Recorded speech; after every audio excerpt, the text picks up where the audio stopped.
Lagi-lagi kita harus bicara soal Pak Jokowi. Baru beberapa hari yang kemarin saja, ijazah Jokowi ini dinyatakan asli dan sah oleh Bareskrim Polri. Dan banyak yang mengira ini adalah awal dan juga akhir. Tapi nyatanya itu hanyalah babak pembuka dari sebuah permainan catur politik yang jauh lebih besar. Dan kini buah dari permainan politik ini itu mulai terlihat jelas. Narasi Jokowi akan mengambil alih partai politik dengan PSI menjadi pilihan utamanya. Bagaimana semua ini terhubung dan apa makna dibalik sindiran berilah urusan politik bagi anak dan mantu yang saat ini sedang bertugas yang dilontarkan oleh seorang Ahmad Sahroni. Mari kita putar waktu kembali ke awal tahun 2025 ketika tuduhan ijazah Jokowi palsu ini kembali mengemuka yang dimotori oleh Roy Suryo dan kawan-kawan. Ini bukan serangan biasa teman-teman sekalian, ini adalah serangan langsung ke jantung legitimasi Jokowi. Kenapa? Karena meragukan ijazahnya itu sama dengan meragukan seluruh kisah hidupnya, termasuk seluruh perjalanannya menuju kursi kepresidenan. Lawan politik melihat ini sebagai peluru perak. Jika tudingan ini berhasil, dampaknya akan masif. Kepercayaan publik itu bisa runtuh dan seluruh pemerintahannya bisa didelegitimasi. Isu ini dengan cepat kemudian digoreng di berbagai media massa dan terutama juga di media sosial, menjadi bahan perbincangan, perdebatan, dan menciptakan keraguan.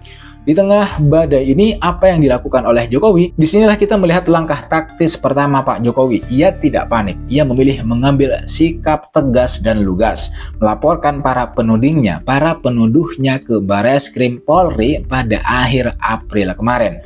Jokowi tidak perlu membela dirinya sendiri. Ia membiarkan pihak ketiga yang memiliki otoritas dan kredibilitas tinggi untuk kemudian berbicara soal tuduhan ini. Bareskrim Polri melakukan penyelidikan mendalam. Hasilnya apa teman-teman? Hasilnya Bareskrim Polri secara resmi menyatakan bahwa tidak ada perbuatan melawan hukum. Ijazah Jokowi dinyatakan asli dan sah. Ini adalah validasi tertinggi dari lembaga penegak hukum. Perhatikan polanya.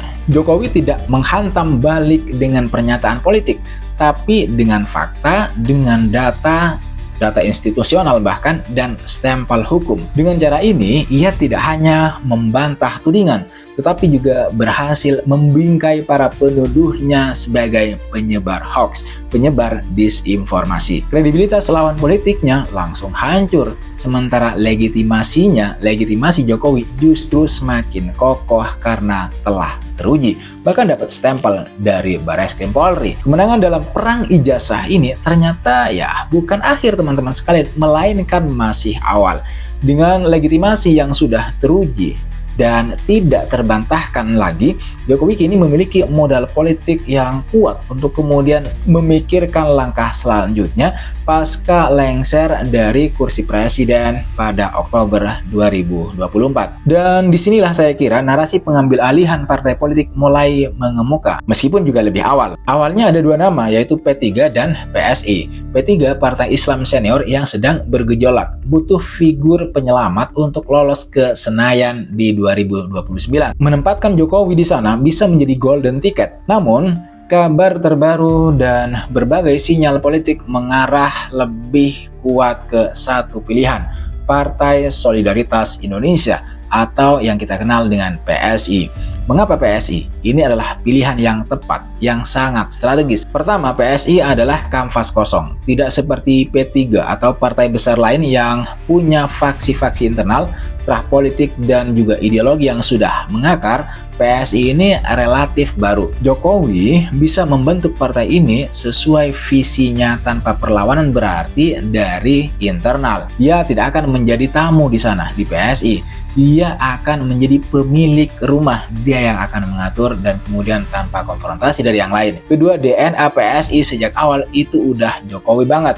Mereka adalah pembela utama kebijakan-kebijakan Jokowi, dari IKN hingga hilirisasi. basis pemilih mereka adalah loyalis Jokowi juga. Nah, makanya mengambil alih PSI ibarat pulang ke rumah yang memang sudah disiapkan untuknya, untuk Jokowi. Dan kemudian yang ketiga, pintu masuknya sudah terbuka lebar teman-teman sekalian. Putranya sendiri, Kaisang Pangarep itu kan kini sudah jadi ketua umum dari PSI. Transisi kepemimpinan dari anak ke ayah itu bakal menjadi proses yang paling mulus dan logis. Kaisang telah menjaga kursi, ibarat kata begitu, untuk ayahnya, untuk Jokowi. Sekarang bayangkan skenario ini terwujud. Setelah ini Pak Jokowi menjadi ketua umum PSI misalnya. Apa dampaknya bagi peta politik Indonesia menuju 2029? Dampaknya akan seperti gempa bumi politik. Pertama, ini menciptakan dualitas kekuasaan yang belum pernah ada sebelumnya. Kita bakal punya Prabowo Subianto sebagai presiden di pemerintah, akan tetapi di luar pemerintahan kita juga punya Jokowi, seorang mantan presiden dengan popularitas yang masih sangat kuat, yang masih sangat tinggi, yang memimpin langsung sebuah partai politik. Kita akan melihat peta politik yang seperti itu. Jokowi tidak akan menjadi the kingmaker dari balik layar lagi. Ia akan menjadi the king di partainya sendiri. Ini yang pertama. Kemudian yang kedua, ini akan menjadi ancaman serius bagi terutama PDIP. Selama ini basis massa wong cilik dan nasionalis yang menjadi lumbung suara PDIP itu juga merupakan basis massa loyalis Jokowi. Dengan Jokowi memegang kendali PSI nanti, kira-kira kalau jadi seperti itu, bisa terjadi eksodus besar-besaran suara dari PDIP ke PSI. Ini akan menjadi pertarungan langsung memperebutkan warisan dalam tanda kutip seperti itu, suara Soekarno dan Marhaenisme yang kini berhadap-hadapan dengan Jokowisme. Kemudian yang ketiga, PSI yang dipimpin oleh Jokowi ini akan menjadi magnet baru koalisi. Partai-partai menengah akan berpikir dua kali bergabung dengan koalisi Prabowo atau merapat ke poros baru yang dipimpin oleh the kingmaker. Siapa lagi kalau bukan Jokowi? Ini akan memberikan Jokowi semacam daya tawar yang luar biasa besar untuk ikut menentukan arah kebijakan negara, kebijakan nasional, bahkan setelah ia tidak lagi menjabat sebagai presiden, orang nomor satu di Indonesia. Proyek-proyek strategisnya seperti IKN dan hilirisasi itu akan punya semacam penjaga langsung di parlemen. Tentu saja manuver sebesar ini tidak akan berjalan tanpa respons dari lawan politik. Nah, disinilah saya kira sindiran dari politisi Nasional Demokrat Nasdem Ahmad Sahroni menjadi sangat relevan. Sahroni mengatakan bahwa sudah saatnya bagi Pak Jokowi beristirahat dan menikmati hidup seperti Pak SBY. Biarkan anak dan menantunya yang mengurus politik.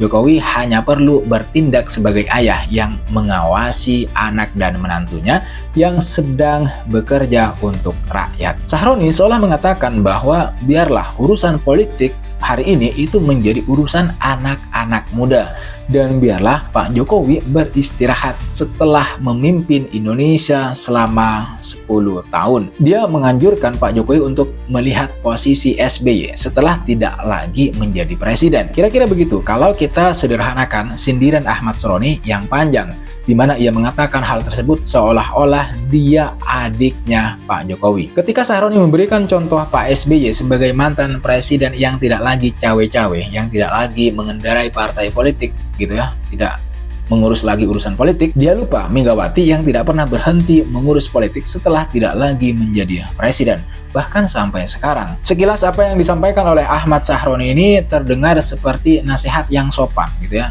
It sounds good.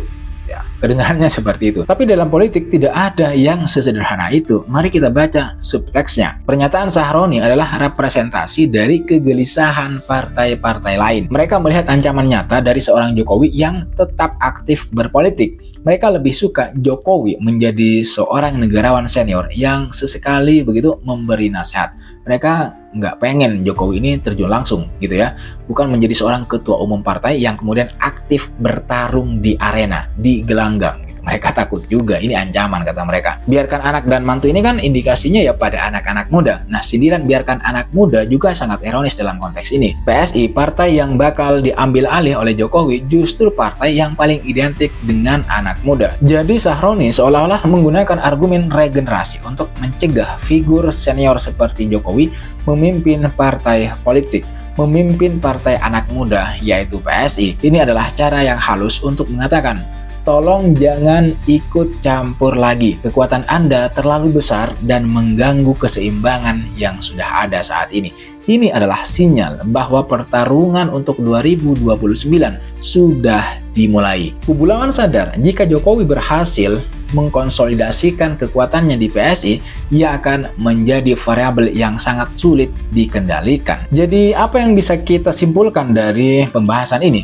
Rangkaian peristiwa ini menunjukkan kejelian dan strategi politik Jokowi yang luar biasa. Serangan ijazah palsu yang seharusnya menjadi pukulan telak, yang seharusnya menjadi kuburan bagi Jokowi, berhasil ia balikkan menjadi momentum untuk kemudian memperkuat legitimasi Jokowi. Kemenangan itu kemudian ia jadikan landasan untuk melompat ke fase berikutnya, membangun kendaraan politiknya sendiri untuk memastikan pengaruhnya tetap bertahan lama setelah ia turun tahta sebagai presiden. Pilihan pada PSI jika terwujud adalah langkah yang jenius. Ini adalah cara paling efektif untuk menjaga relevansi, mengamankan warisan kebijakannya, dan membentuk kekuatan penyeimbang baru dalam lanskap politik Indonesia. Sindiran dari Ahmad Sahroni dan politisi lain mungkin hanyalah konfirmasi bahwa mereka melihat dan takut pada ancaman nyata ini. Permainan belum berakhir, justru babak baru akan segera dimulai. Pertanyaannya sekarang bukan lagi apakah Jokowi akan pensiun, bukan, tapi seberapa besar kekuatan politik baru yang akan ia bangun, yang akan Jokowi bangun melalui PSI. Peta politik Indonesia dari 2025 hingga 2029 akan sangat ditentukan oleh jawaban dari pertanyaan tersebut. Bagaimana menurut kalian? Apakah langkah Jokowi ini adalah sebuah master stroke politik atau justru sebuah pertaruhan yang berisiko? Jangan lupa untuk like, share, dan subscribe channel Aktivisme agar tidak ketinggalan pembahasan-pembahasan seru lainnya soal politik nasional. Terima kasih, jangan lupa like, comment, dan subscribe, nyalakan notifnya. I'll see you in the next video.